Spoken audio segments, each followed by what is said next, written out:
শ্রীমা ও ভক্তদের সম্বন্ধ একমাত্র স্নেহের দ্বারা নিয়মিত হইলেও বহু ক্ষেত্রে ভক্তদের অবিবেচনাবশত তাহাদের ব্যবহার শ্রীমায়ের পক্ষে কষ্টদায়ক হইয়া উঠিত, এমনকি অত্যাচার রূপেও প্রকাশ পাইত। শ্রীমা তথাপি মুখ বুজিয়া সব সহ্য করিতেন, তাহা স্নেহের কিঞ্চিৎমাত্র ব্যতিক্রম হইত না। একবার একটি মেয়ে শ্রী শ্রী মায়ের নিকট হইতে বিদায় লইবার সময় তাহার পায়ের বুড়ো আঙ্গুল কামড়াইয়া ধরে। মা চিৎকার করিয়া বলিলেন, ও মা, এ কি ভক্তি গো, পেন নাম করবি কর, তা না আবার আঙ্গুল কামড়ে ধরেছে। সেই মেয়েটি কহিল, মনে রাখবেন বলে। মা কহিলেন, মনে রাখবার এমন উপায় তো কখনো দেখিনি। একদিন উদ্বোধনের বাড়িতে এক ভক্ত শ্রীমাকে প্রণাম করিতে গিয়া তাহার পায়ের অঙ্গুষ্ঠের ওপর এমন জোরে মাথা ঠুকিয়া দেন যে ব্যথা পাইয়া মা উ করিয়া ওঠেন। উপস্থিত সকলে ভক্তকে জিজ্ঞাসা করিলেন, এ কি করলে? ভক্ত উত্তর দিলেন, মার পায়ে প্রণাম করে ব্যথা রেখে গেলুম। যতদিন ব্যথা থাকবে মা ততদিন আমাকে মনে রাখবেন। শ্রীমায়ের পায়ে সেবক যখন তেল মালিশ করিতেন তখন তিনি হাসিতে হাসিতে ভক্তদের এই সব পাগলামির কথা বলিতেন।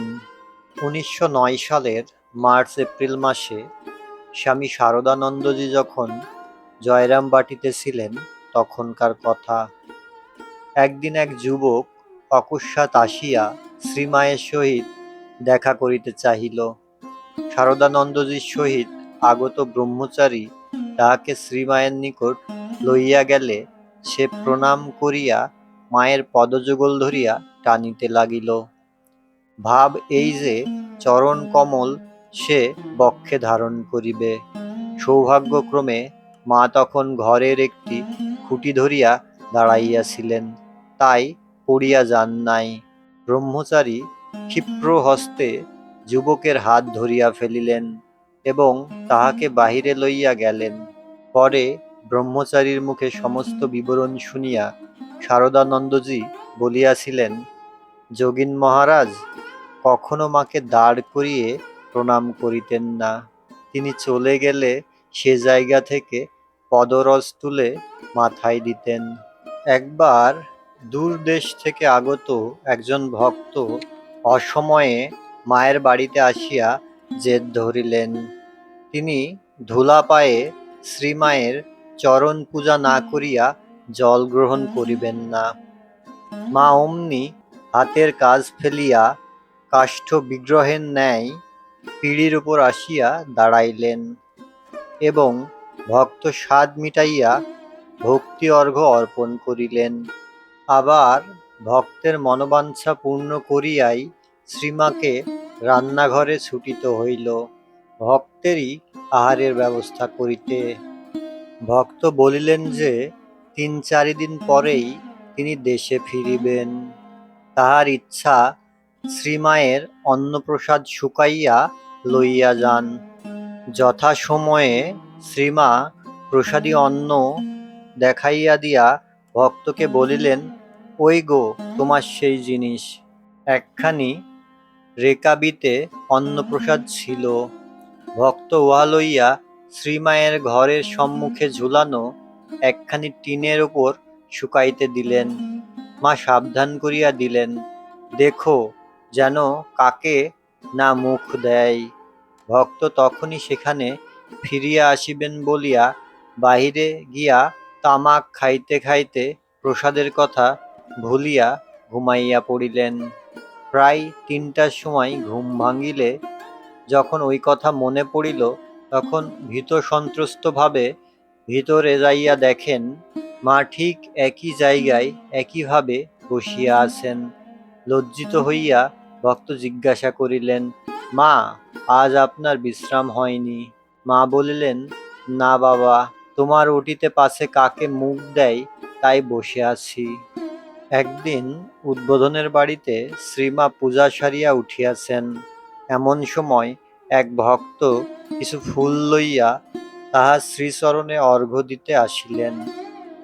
অপরিচিত লোক দেখিয়া শ্রীমা চাদর মুড়ি দিয়া পা ঝুলাইয়া তক্তপোষে বসিয়া রহিলেন। এদিকে অঞ্জলি প্রদান ও প্রণামান্তে ভক্তের দীর্ঘ ন্যাস ও প্রাণায়াম চলিতে লাগিল। ততক্ষণে মায়ের সর্বাঙ্গ ঘামিয়া গিয়াছে, অথচ কিছু বলিতে পারিতেছেন না। ভক্তেরা শ্রীচরণে ফুল দেন, ইহা নিত্যকার ঘটনা। তাই পূজা আরম্ভ হইতে দেখিয়াই সেবিকা শ্রীযুক্তা গোলাপ মা অন্যত্র গিয়াছিলেন। অনেকক্ষণ পরে ফিরিয়া আসিয়া যখন ভক্তের ঐরূপ কাণ্ড দেখিলেন, তখন তাহার হাত ধরিয়া টানিয়া তুলিয়া স্বাভাবিক উচ্চ গলায় বলিলেন, এ কি কাঠের ঠাকুর পেয়েছ, যে ন্যাস প্রাণায়াম করে তাকে চেতন করবে? মাঝে ঘেমে অস্থির হয়ে যাচ্ছেন। কোনো কোনো ভক্ত মায়ের পা ধরিয়া বলিতেন, মা আপনি বলুন, অন্তত আমার মরবার সময় আপনি আমায় দেখা দেবেন। মা বলিতেন, আচ্ছা ঠাকুরকে বলবো, তিনি যেন দর্শন দেন। ভক্ত তবু ছাড়িতেন না। শেষ পর্যন্ত উপায়ান্তর না দেখিয়া মা বলিতেন, আচ্ছা বাবা, তাই হবে। তখন তিনি নিষ্কৃতি পাইতেন। তাহার পায়ে বাত, আবার সবে অসুখ হইতে সারিয়া উঠিয়াছেন। সেই সময় একজন ব্রহ্মচারী দেখিলেন, জয়রামবাটিতে আগত দুইজন ভক্ত জল, ফুল, বেলপাতা ইত্যাদি লইয়া শ্রীমাকে পূজা করিতে চলিয়াছেন। ব্রহ্মচারী তাহাদিগকে মায়ের পায়ে জল ঢালিতে ও বেলপাতা দিতে নিষেধ করিলেন, কারণ পায়ে তুলসী বা বেলপাতা দেওয়া তাহার রুচিসম্মত নহে। ভক্তদের ইহা পছন্দ হইল না। সুতরাং নিষেধ না মানিয়াই তাহারা ইচ্ছা অনুযায়ী পূজা করিতে চাহিলেন। ব্রহ্মচারী অগত্যা রূঢ়ভাবে ভর্ৎসনা করিয়া তাহাদিগকে থামাইলেন। তখন তাহার ভয় হইল, শ্রীমা হয়তো বিরক্ত হইয়াছেন। কিন্তু মা পরে বলিয়াছিলেন, কাছে কাছে থেকে সব লক্ষ্য রাখবে, তাই তো ওরা সব উদ্বোধনে কত করে আমায় রক্ষা করে। ঠাকুর, মা, স্বামীজির আরও আধ্যাত্মিক ভিডিও পেতে প্লিজ চ্যানেলটি সাবস্ক্রাইব করবেন, এবং ভিডিওটি যদি আপনার ভালো লেগে থাকে তাহলে প্লিজ লাইক, কমেন্ট, শেয়ার করে পাশেই থাকবেন।